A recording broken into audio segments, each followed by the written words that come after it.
Why do you get a headache after sex? There's something deeply unfair about a post-sex headache. You're having an amazing orgasm, everything is great, everything is magical, everything is painful. The second the climax is over, there's a smacking pain between your eyes, and now, rather than lying in bed enjoying the post-orgasmic glow, you're hopping around trying to find some paracetamol and a glass of water in the hope that you can shake the thing. So why does this happen? Well, the bad news is that experts aren't exactly sure why it happens. Some experts claim it's hormonal, others claim it's a kind of stress headache.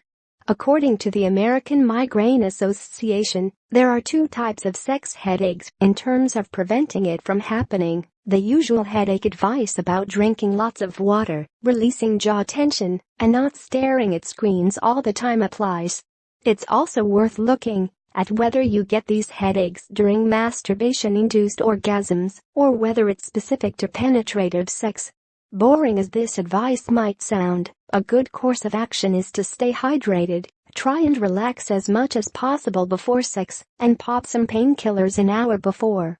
It's not a miracle solution, but it does mean that you might finally be able to come without the impending misery of an enormous headache. There's a pop-up restaurant which only employs HIV-positive staff. Does being short ruin your sex life? Men tell us I'm 39 and single. Why is it so hard for people to believe I'm happy? Sex headaches aren't a cause for concern if it doesn't happen regularly, and they're less of a cause for concern if they're new. However, if it starts happening and then doesn't stop, you should see your doctor.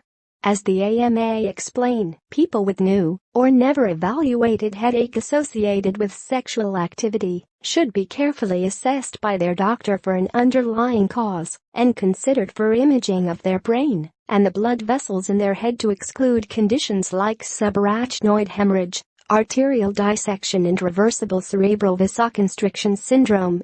The likelihood of those things is quite small, but it's better to be safe than sorry. More. Does being short ruin your sex life? Men tell us more. Boys should be able to wear tutus, tiaras, and heels if they want, says Church of England.